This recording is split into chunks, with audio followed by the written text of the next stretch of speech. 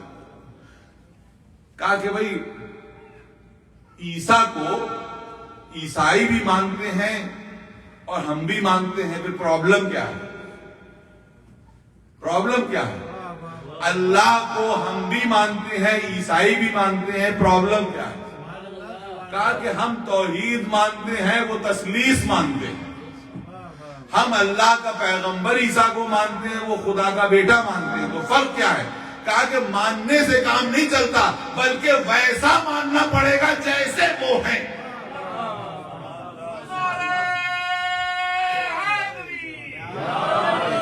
ہے نا؟ تو یہ کہنے سے کام نہیں چلے گا، ہم بھی مانتے ہیں، ویسا مانو جیسے وہ ہیں۔ تو اب کہیں گے صاحب آپ ہی بتا دیجئے کہ کیسے ہیں تاکہ ویسا ہم مان لیں۔ ہم نے کہا کہ سب سے پہلے تو تم شریک کار رسالت، ہر موقع پر جو کار رسالت ہے اس میں علی شریک ہے۔ اگر میدان جنگ میں قیادت رسول کے ہاتھ میں تو علم علی کے ہاتھ میں، سمجھ لیجئے۔ اگر میدان تبلیغ میں قیادت رسول کے ہاتھ میں تو تبلیغ علی کے ہاتھ میں، اگر تنزیل قرآن رسول کے ذمے تو تفسیر قرآن علی کے ذمے، اگر غار میں نبی تو بستر پہ علی۔ یاد رکھیے، مالک کوثر اگر نبی تو ساقی کوثر علی۔ صلوات پڑھیں محمد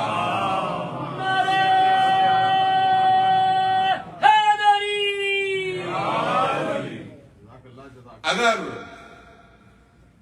سلو نامہ رسول لکھوائیں تو قلم علی کے ہاتھ میں۔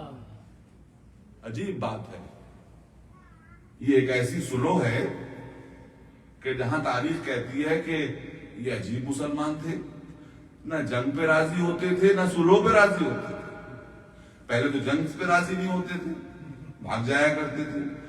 اب جب یہ رسول کہہ رہے ہیں اچھا چلو ہم سلو کیے لیتے ہیں تو اس پہ تو ان کو ضرور راضی ہو جانا چاہیے، لیکن تاریخ کہتی ہے کہ جتنا مخالفت سلو پر ہوئی اتنی تو جنگ پہ بھی نہیں ہوئی۔ جتنی مخالفت سلو پر ہوئی اتنی تو جنگ پہ بھی نہیں ہوئی۔ اور آگے کہتے یا رسول اللہ ہم دب کے کیوں سلو کر رہے ہیں؟ کیا آپ ہے نا، کیا آپ اللہ کے رسول نہیں ہیں؟ کیا یہ اللہ کا دین نہیں ہے؟ ایک مرتبہ صلوات پڑھے محمد اور آل محمد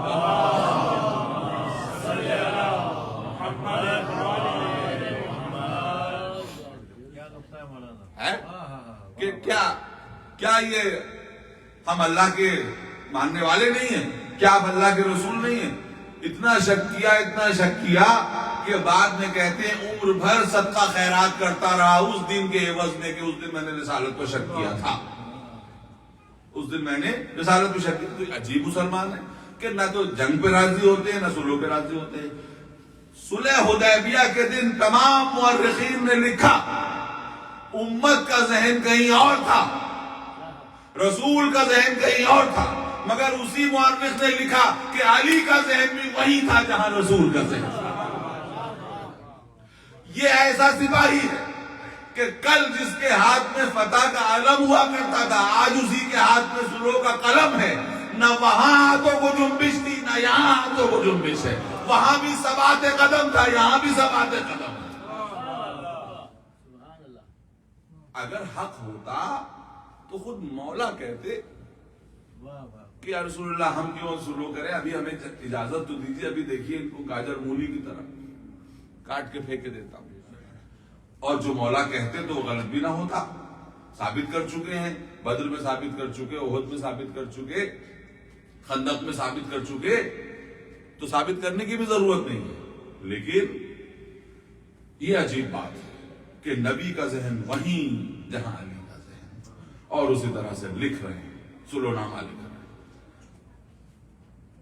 خدا کی قسم جوش مری آبادی نے یہی بات تو لکھی ہے اپنی یادوں کی بارات میں کہ پوری کائنات میں صرف علی کا ہاتھ وہ ہاتھ تھا جو تلوار اور قلم کو ایک رفتار سے چلا سکتا۔ جن ہاتھوں میں تلوار ہوتی ہے ان سے قلم نہیں چلتا، جن ہاتھوں میں قلم ہوتے ہیں ان کے ہاتھوں سے تلوار نہیں چلتی، لیکن یہ علی کا ہاتھ ہے۔ جو تلوار اور قلم کو ایک رفتار سے چلانے کی صلاحیت رکھتا ہے، بس مرضی رسول کو دیکھتا ہے کہ مرضی رسول جدھر ہوگی ادھر مرضی ہے۔ اور عجیب بات ہے کہ یہیں پہ وہ موقع آتا ہے کہ جہاں پر بظاہر علماء یہ کہتے ہیں کہ نبی نے فرمایا کہ لکھو کہ یہ صلح نامہ ہے کفار قریش اور محمد رسول اللہ کے درمیان۔ تو ایک کافر تھا سہیل نام کا، وہ کہنے لگا کہ اگر ہم محمد رسول اللہ مانتے تو جھگڑا ہی کاہے کا تھا، لہذا ہم محمد رسول اللہ نہیں مانیں گے، اس کو کاٹ دو۔ نبی نے کہا کہ اے علی کاٹ دو اسے، محمد رسول اللہ کی جگہ لکھو محمد ابن عبداللہ۔ مولا نے اس وقت قلم کو رکھ دیا، یا رسول اللہ اس کو آپ اپنے ہاتھ سے کاٹ دیجیے، اس لیے کہ میں زبان دہن سے جس چیز کا اقرار کر چکا، زبان قلم سے اس کا انکار نہیں کروں۔ قلم کی زبان سے کیسے انکار کر دوں؟ ہم اقرار کے لیے پیدا ہوئے ہیں، انکار کے لیے پیدا نہیں ہوئے ہیں۔ بس یہ جو سننا تھا کہ نبی نے اپنے ہاتھوں سے کاٹا۔ اے مولا، آپ نے قیامت تک کے لیے یہ موقع کیوں پیدا کر دیا کہ لوگ یہ کہیں کہ اس موقع پر رسول کی بات نہیں مانی؟ مولا یہ کہیں گے کہ دیکھو ابھی بھی تم کو عرفان رسالت نہیں ہے، تم میری حیثیت نہیں پہچانتے۔ میری حیثیت اصل میں گواہ رسالت کی، نبی کی حیثیت دعوے دار رسالت کی ہے، میری حیثیت گواہ رسالت کی ہے۔ دعوے دار کو اپنا دعویٰ واپس لینے کا حق ہوتا ہے، گواہ کو گواہی واپس لینے کا حق نہیں ہوتا۔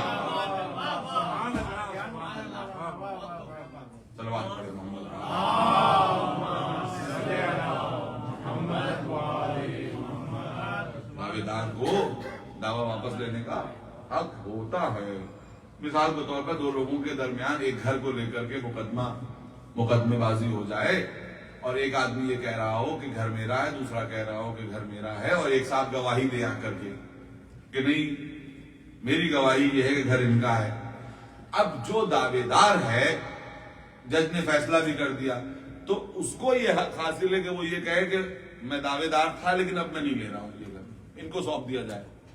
تو دعوے دار کو دعویٰ واپس لینے کا حق ہے، لیکن اگر گواہ گواہی واپس لے لے تو جھوٹا ٹھہرایا جائے گا، جیل ہو جائے گی۔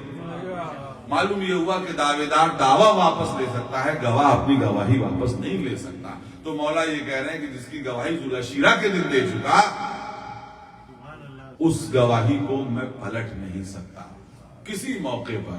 اور اس کے بعد عجیب بات ہے کہ آپ نے لکھا ہر موقع پر۔ اب یہاں پر ایک بات، چونکہ آپ حضرات کے اذہان عالیہ متوجہ ہو گئے ہیں تو میں کہنا چاہتا ہوں، ممکن ہے کہ اس کے بعد مجھے واپس پلٹ کے اپنے مضمون پہ جانے کا موقع مل جائے کہ تاریخ اسلام سے میں ایک عجیب بات آپ کے سامنے کہنا چاہ رہا ہوں، عجیب بات، اور شاید مجھے امکان ہے اس بات کا کہ آپ نے اس سے پہلے نہ سنی، کہ پوری زندگی میں، رسالت کی پوری زندگی میں نے بہت سے لوگوں کو رسول کو مشورہ دیتے ہوئے دیکھا، بہت سے لوگوں کو، یا رسول اللہ یہ کر لیجئے، یا رسول اللہ وہ کر لیجئے، یا رسول اللہ جنگ کر لیجئے، یا رسول اللہ صلح کر لیجئے، بہت سے۔ اور جو ان کے ہواخواہ، جو ان کے وکیل ہیں، انہوں نے اتنی لمبی لمبی جو ہے وہ شروع کر دی کہ خدا کی قسم بات ہضم تک نہیں ہوتی، کہ جب بھی رسول اور ان کے درمیان گفتگو ہوتی تھی، ڈفرنس آف اوپینین ہوتا تھا، تو جو قرآن کی آیت آتی تھی وہ ان کی تائید میں آتی تھی۔ ہاں یہ سب لکھا ہوا ہے، تاریخ کتابوں میں لکھا ہوا۔ میں کیا کہہ رہا ہوں، ظاہر ہے کہ اگر میں اپنی طرف سے کہوں تو میری زبان چل جائے کہ، اور زیادہ تر آئیڈیاز انہی کے دماغ میں آئے۔ اذان کا آئیڈیا ان کے دماغ میں آیا، عورتوں کے پردہ کرنے کا آئیڈیا انہی کے دماغ میں آیا، اور نہ جانے کتنے آئیڈیاز ان کے دماغ میں آئے۔ یہی وجہ ہے کہ بعد میں رسول کے مقابلے میں ایک پیرلل شریعت بھی کھڑی کرنے کی کوشش کی۔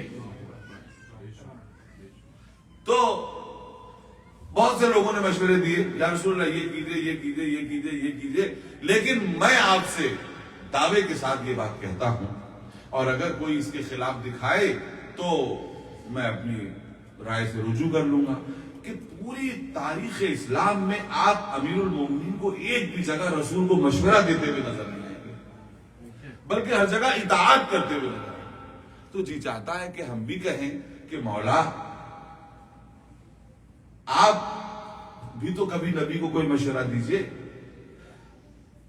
چلیے تبلیغ کا نہ صحیح کوئی جنگی مشورہ ہی دے دیجئے، کوئی تو مشورہ دیجئے۔ آپ سے زیادہ مشورہ دینے والا کون ہے؟ آپ سے بڑا اسلام کا سپاہی کون ہے؟ کوئی تو مشورہ دیجئے۔ تو نبی کیا جواب، مولا کیا جواب دیں گے؟ خدا کی قسم بس اس جواب پہ توجہ رکھیے۔ آپ کو تو ہم نے دیکھا ہی نہیں کہ ابھی کبھی آپ نے نبی کو مشورہ دیا ہو۔ تو مولا یہ فرمائیں گے کہ دیکھو جو نبی کو مشورہ دیتے ہوئے نظر آئے سمجھ لو اس کو عرفان رسالت نہیں ہے، اس لیے کہ جو وحی الہی کے ذریعے سے علم لیتا ہو اس کو مشورہ نہیں دیا جاتا، اس کی اطاعت کی جاتی ہے۔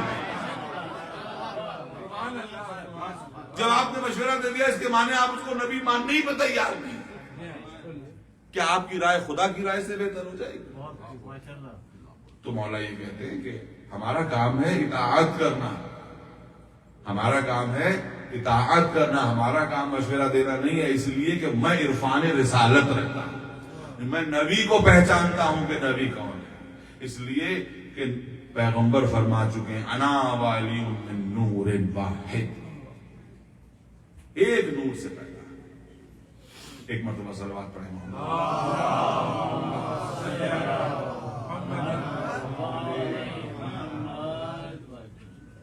کلمے کے تعلق سے چند باتیں چل رہی ہیں، توحید کے راز و نیاز ہیں، راز و نکتے ہیں۔ یہ جب کچھ نہ تھا تو سب سے پہلے قدرت نے کس کو پیدا کیا؟ ان کو پیدا کیا۔ کچھ نہ تھا، نہ زمین نہ آسمان نہ چاند نہ سورج، کچھ نہیں تھا، عدم کا عالم تھا۔ اب میں آپ سے ایک بات کہنا چاہتا ہوں میرے دوستو، سنیے گا۔ کوئی شاعر کتنا ہی بڑا شاعر کیوں نہ ہو، جب تک شعر کہے گا نہیں تب تک شاعر کہلائے گا نہیں۔ صلاحیت ہے مگر جب تک صلاحیت کا اظہار نہ ہو تب تک وہ فنکار کہلائے گا نہیں۔ ہے موجود، پوٹینشیلی وہ شاعر ہے، لیکن بالفعل وہ شاعر تب ہوگا جب شعر کہے گا۔ کوئی کتنا ہی بڑا انجینئر کیوں نہ ہو، جب تک کوئی عمارت کمپلیٹ نہیں کرے گا تب تک اس کے فن کا اظہار نہیں ہوگا۔ اب یہ دیکھیے کہ آپ کو معلوم ہے نا کہ خدا کی ذات اور صفات ایک ہیں، اس کے پاس تمام صفات تھی، وہ خالق بھی تھا، وہ عالم بھی تھا، وہ رازق بھی تھا، وہ معبود بھی تھا، وہ مسجود بھی تھا، مگر اس کی کسی صفت کا اظہار نہیں ہوا تھا۔ جب کچھ تھا ہی نہیں تو اظہار کہاں سے ہوتا؟ اب حدیث قدسی کیا ہے کہ کنتو کنزن مخفیہ، میں ایک چھپا ہوا خزانہ تھا، میں نے چاہا کہ میں پہچانا جاؤں تو میں نے محمد اور آل محمد کے نور کو پیدا کیا۔ جب سب سے پہلے اس نے اس نور کو پیدا کیا تب اس کی خلاقیت ظاہر ہوئی، اس سے پہلے وہ خالق تھا مگر خلاقیت نہیں تھی۔ جب اس نے پیدا کیا تب خالق کہلایا، جب انہوں نے سجدہ کیا تو وہ مسجود کہلایا، جب انہوں نے عبادت کی تو وہ معبود کہلایا، جب انہوں نے رزق لیا تو وہ رازق کہلایا۔ اس کے معنی یہ ہیں کہ اللہ کی صفات کا اظہار ان کی وجہ سے ہوا، ان کی وجہ سے پہلے صفات کا اظہار ہوا۔ تو جس کی وجہ سے اللہ کے صفات کا اظہار ہو، اگر ان کی ذات اللہ کی صفات کا مظہر بن جائے تو تعجب کی کیا بات ہے؟